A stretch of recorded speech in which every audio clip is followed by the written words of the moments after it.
If you're inspo tanks, and make no mistake, you've come to the right place. Just give to Neil the time to straight up blow your mind with a new show of drawing a blank. The Legend of Zelda series is very near and dear to my heart. I've played almost every game in the series, and one of my favorite aspects of the games is trying to figure out what kind of Link or Zelda is in each game, and what their dynamic is with each other.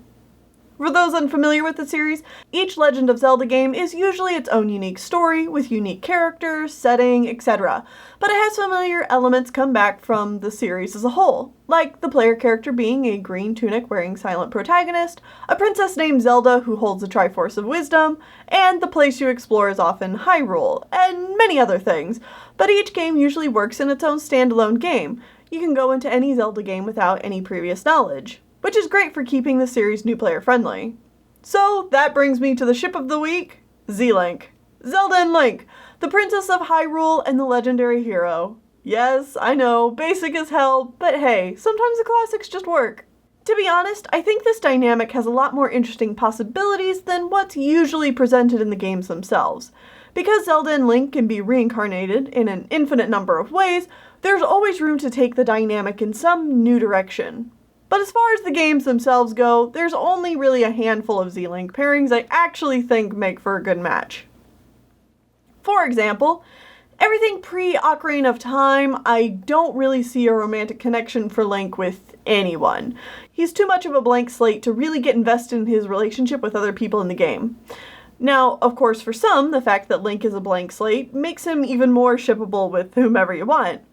But one thing you might have been able to pick up at this point is that I'm personally only likely to become enamored with a relationship if the story itself takes time to explore it. Just gotta give me a reason to become invested first, then I'll hop on board. The idea of the princess and her knight in shining armor, so to speak, isn't enough by itself for me to go off on. But anyway, then we have Ocarina of Time Link, and oh man, does he have romantic options out the wazoo. But you know what? Screw all of them. This Link dies forever alone. All pairings here either get a big old yawn or thumbs down from me. See, Ocarina of Time Link is a child in an adult's body, and besides that, he's very emotionally stilted, in my own headcanon, extremely emotionally underdeveloped, and just plain uninterested in romance in general. You could chalk this up to him fitting neatly into the blank slate category I was talking about earlier, but if you're someone who pays attention to the Zelda timeline, like I do, then you'll know that this Link either disappears off the face of the earth, continues his messed up childhood in Termina, or dies. And all of these options make me feel like romance just really isn't for this Link. Ocarina of Time Link just seems too traumatized and destined to walk a lonely road, or just straight up dead to have a partner. Then you have games where Link is a literal child. Majora, Wind Waker, most of the handheld games, etc. And yeah, not really interested in shipping anything there, thank you very much. Nor are the games, thankfully. Link and Tetra have a cute dynamic, I'll admit, but I definitely wouldn't go so far as to say I ship it. Even though they literally have a ship. Okay, I'll see myself out. Twilight Princess is interesting because, again, Link is given quite a few potential romantic options.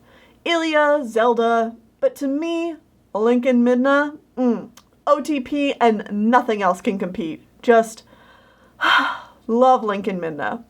The game makes the most sense to me too through the lens of this poor farm boy Link slowly falling head over heels for Midna, and then being absolutely heartbroken when she goes back to her own world, so he leaves a simple life behind to go try and find her. I know this is about Z-Link, but Midna and Link is perfect. Sean and I gush over the ship a lot in our playthrough of Twilight Princess, so here's the link to check that out if that interests you. And then we get Skyward Sword. Oh my god, Skyward Sword. My Z-Link dreams come true. I just love these two so much. So wholesome, so sweet. I love when Link and Zelda have subtle personalities, and there's a lot of that in this game. You really get the feeling of Link and Zelda being childhood friends and growing up together. They're just so comfortable around each other, and Link is the biggest, softest dork around Zelda in this game. Oh my god, and Zelda? Oh, she is so cute! I feel like everybody sleeps on how adorable these two are. This is easily one of my absolute favorite Zelda designs. I know Skyward Sword is a bit of a controversial Zelda game in terms of quality, but come on! Can we all agree that this part of the game is awesome? Not only does the game get me invested in their relationship, but similar to Twilight Princess, I feel like the game makes the most sense when you view the relationship through a romantic lens. Link actually has character growth and a personal goal, and Zelda is out there doing her best, and oh, makes me weak. So good. So yes, I had to draw these two specific Link and Zeldas together. This was one of the first Zelda games Sean and I got to play through together when we started dating too, so this game holds a pretty special place in my heart. And then of course there's Breath of the Wild Link and Zelda, and I will say I'm a really big fan of that one too. It has a different kind of relationship than the Skyward Sword pairing, but I am here for it. I enjoy the slow burn aspect of it and how stoic Link is. And Zelda has so much personality as well. The game does a really good job making you feel for her. And I'm also excited to see how their relationship will change in the sequel to Breath of the Wild. But anyway, back to Skyward Sword. I wanted to try my own hand at giving this piece some of the watercolor look from the game's concept art. I really enjoyed the art direction of this game, so I just took the time to play around with the stylization of this one. I think when I'm finished with Shippuary, I want to do a series of drawing studies, because while drawing fandom stuff is a lot of fun, I feel the need to just practice up on some of my basics. Playing around here with the watercolor stuff just made me really want to experiment around too.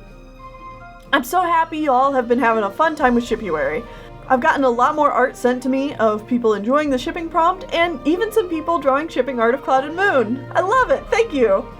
And in case you missed it, the StarClan Battles team and myself did a shipping stream last Wednesday where we were drawing Cloud and Moon pairings. You can watch the replay on the StarClan Battles channel. Have a great week everyone, stay courageous, wise, and inspired.